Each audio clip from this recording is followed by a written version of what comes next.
Have to bring some homework. You have to bring the dog eat Go something home for and get it. No, that's fine. Sure.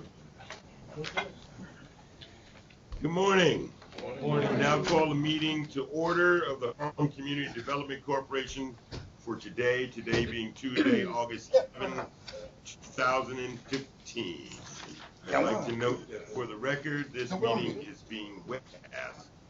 We are. Directors have received the relevant written materials in advance of today's meeting and are free to ask any questions at any time. Consistent with the policy of our parent corporation, the Empire State Development Corporation, we welcome public comment on the items on the agenda. After each item is presented and comments are received from the directors, we will allow members of the public to provide comments. All comments should be limited to 2 minutes and should only address the items that are under consideration. Before we begin with the substantive portion of the meeting, I would like to ask the directors whether anyone has any potential conflicts of interest with respect to today's item on the agenda. If so, I would ask you to please make an appropriate disclosure on the record at this time. We'll then be sure that you recuse yourselves from any discussion or vote with regard to such items. Waiting patiently. Patience. Okay. No conflicts of interest. So, the foregoing has been noted for the record. Before we conduct our first order of business, I'd like to welcome, I guess, 2 new board members and 1 new replacement. In no particular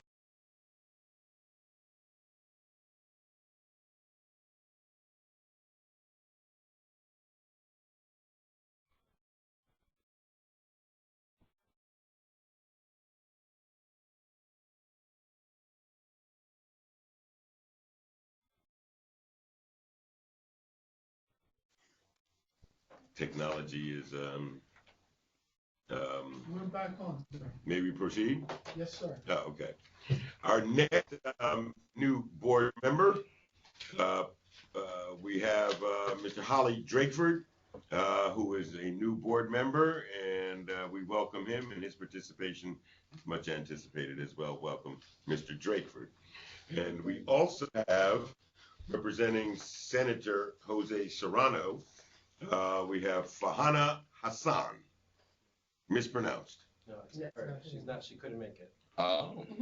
Okay. Your name? Eric Rivera. Eric Rivera. All right, Eric Rivera, welcome, and we thank the senator for sending such able representation to our board meeting. First item on the agenda, our first order of business, is the approval of the minutes of the directors' meetings of March 20 and June 23rd, 2015.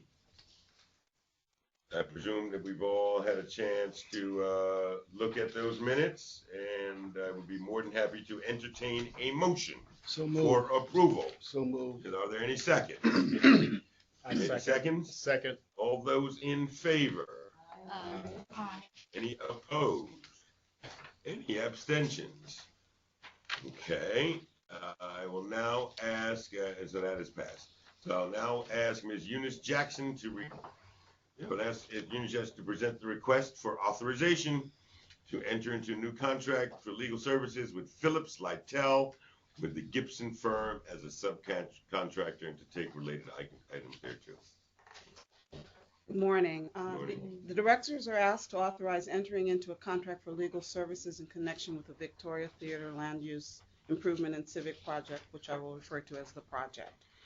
Phillips Lytell LLC, which I refer to as Phillips, as co-counsel with the Gibson firm, a certified minority and women-owned business enterprise, engaged pursuant to a separate contract, has provided real estate legal services and counsel in connection with the Victoria Theater project. I can happily report that last week, with the valuable assistance of both Phillips and the Gibson firm, the corporation entered into a development lease with 233 West 125th Street, Danforth, LLC, referred to as Danforth. And at the same time, Danforth closed on the construction financing for the project. Phillips and the Gibson firms are jointly on Empire State Development's competitively solicited pre-qualified list for legal services, which the corporation adopted in 2012. They have performed extremely well in assisting with the negotiation and drafting of agreements and other documents related to the project. Additional legal services are required to review and provide advice with respect to the developer's leasehold and construction financing conditions and obligations. Legal counsel is also needed to finalize the development plans for the cultural arts unit that is included in the project, which will be owned by Harlem CC, and to review the condominium documents that will govern the operation of the project, as well as other related project documents. Phillips will be compensated at the hourly rate within the corporation's maximum rate policy, and the current term of the contract would extend through July 31st of 2016. The total contract would not exceed $230,000. The source of funding for that contract will be the interest account that is funded by Danforth. It is recommended and requested that directors make a determination of responsibility with respect to Phillips Lytle, authorize the corporation's officers to enter into an agreement with Phillips Lytle with the Gibson firm as subcontractor, and take such other actions as are necessary to enter into and perform the agreement. Are there any questions? Questions? Hearing none. Thank you, Ms. Jackson. Any other discussion? I do have a question. Okay. Could you just clarify what Danforth's construction closing means and how that relates to the entire project? Basically, the project is funded through two primary lender, which is Goldman Sachs, and a secondary lender, which is the Upper Manhattan Empowerment Zone. The total financing, I think the two together come to about $121 million, which is the money that is needed to build the project, the entire project, the construction financing for it. At the present time, it's contemplated that Goldman Sachs will convert that most of their loan into a permanent financing vehicle when the construction is complete. So at this point, the project is fully financed. There's some tax credits that HCR we're expecting will be a part of the project as well. And that will provide some additional equity, I think, for the project. Okay, so just for the record, HCR has not closed on their proportion. Correct. Okay. HCR has not. There are some credits that have been set aside, but they have not, that closing has not taken place. There's some conditions that need to be satisfied before that can occur. Okay, thank you. Any other discussion? Are those minor conditions or major conditions? Well, my understanding actually is that the project cannot begin construction until we close. So, I mean, that could be a Until major HCR closes. until we close, yes. It depends on how you define construction, because there's also asbestos abatement that I think will take place before that financing, and that's the beginning. The project cannot actually start its construction until the asbestos that's in the building has been removed. And that's the first things the developer will be doing in the next few weeks. They're supposed to start construction per the lease within 30 days. Otherwise, that's a delay that is not anticipated. I'll seek clarification from my office. My understanding is in order for a closing to take place, we need a building permit, which we do not have at this particular time. Which should be forthcoming. The plans for the construction have been approved by buildings, but we would not allow them to pull the permits for anything until we had actually executed the lease. That was done last week. So now they are in a position to go to buildings and obtain the permits that are required for the HCR piece. Okay. So again, just in terms of clarification, the project cannot go into construction until we at HCR close on our end of the deal. And there are several outstanding items that impact that closing. Okay, that I'm not involved in that part. Well, if so we I could just can't say that. stay on the topic being whether or not we enter into a contract with our law firm, which protects our interests, rather than getting into a whole long discussion regarding the closing of the hotel. All right. On the item to be considered, any other discussion?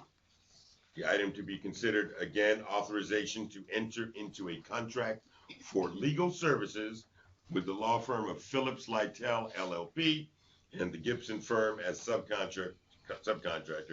Any other discussion?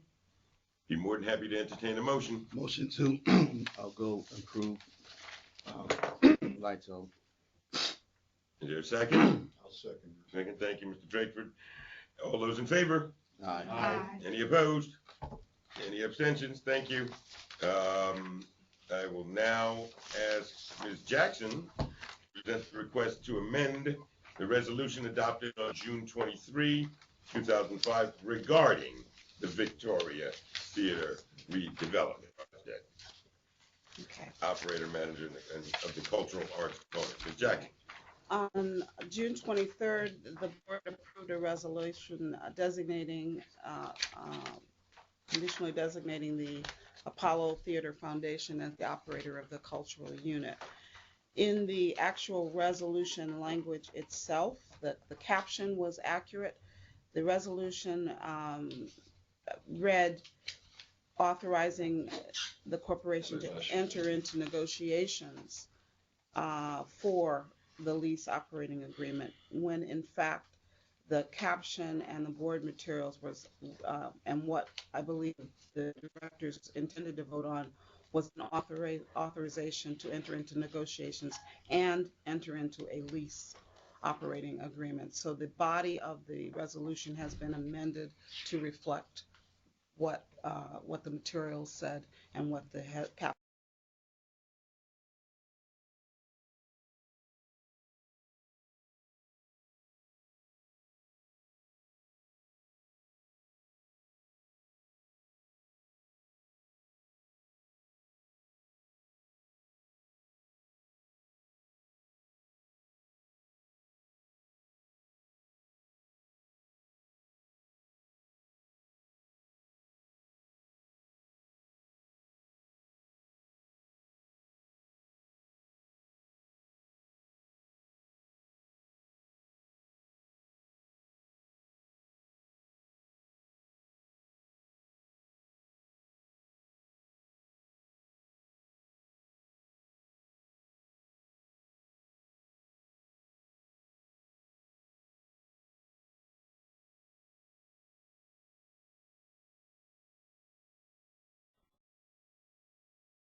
Okay, good. Okay. Welcome back. Here. Just to restate, the request is that the resolution be amended to clarify that the authorization is to both negotiate and enter into a lease operating agreement with the Apollo Theater Foundation. Any other discussion? Be more than happy to take a Motion motion. to approve the amendment change for paragraph 2. Second. Seconded. All those in favor? Aye. Any opposed? Any abstentions? All right, thank you so much. Lastly, I'd like to call upon Curtis Archer, our president, to present us with the president's report. Please be reminded that this item is being presented for your information and for your information only. No vote will be required, so Curtis is allowed to speak at will and freely as he wants without any repercussions of a vote. Thank you, Mr. Chairman. First of all, I just want to commend Melvin Norris, Ms. Destiny Burns, and also Marion Phillips for their input in really streamlining the President's report, which you see before you. And Mr. Chair, I also want to point out one significant change in this is that we also cover in here the SERPS money. Now, SERF's money, for those who do not know, the SERF's money is the Community and Economic Revitalization Support Program, the acronym CERSP, SERFs. That's where that comes from. And those are the funds that have been secured by our chairman from Columbia University as part of the GPP. And so this little table at the back, your last page, denotes under the reorg of Harlem Community Development Corporation, funds that have been allocated through SERFs to support other community-based organizations. All right. That's, I think, the highlight of the report. I also want to point out to you, because you see how we start out the report talking about business services, and one of the key things that you note is that we've been doing a series of workshops to support small businesses. We also do workshops to support first-time homebuyer counseling and education, as well as financial literacy. And under the small business support system that we have in place, we'll be doing 2 workshops, one doing business online, which will be on August 26th. And then Wednesday of this week, we'll be doing one called Increase Your Chances of Getting a New York State Contract. We'll be doing that one along with the Small Business Development Center out of Columbia University, our division at ESD, Division of Minority and Women's Business Development. And the one on the 26th we'll be doing in partnership with the New York Women's Chamber of Commerce, Harlem Business Alliance, and I believe that's it. But all of these particular workshops and small business resources that we provide are free and open to the public. Melvin, is there anything you'd like to add? You have copies of the flyers for those events that Curtis just mentioned. Thank you. And I think also one of the things that we are very, very excited about, and that, of course, is Uptown Saturday Nights. How many of you guys know that the #3 destination for all international tourism is where? Harlem. That's it. Say it one more time. Harlem. Thank you. And with that, Harlem Community Development Corporation has partnered with the Greater Harlem Chamber of Commerce on the Harlem Music Fest. And so there will be 12 uptown venues that will be presenting and providing music, either live or DJs, on 3 successive Saturdays, starting August 15th, August 22nd, and August 29th. Does everybody have a copy of this? No.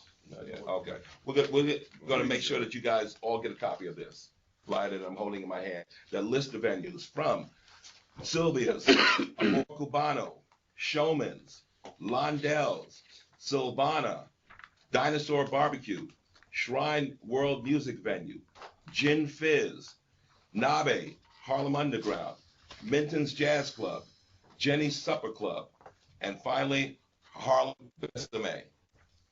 Okay, I want to make sure that everyone has a copy of these, and I encourage you to go out and support. There will be drink specials and food specials provided at all of these venues, as well as one of the key things, they also do plastic.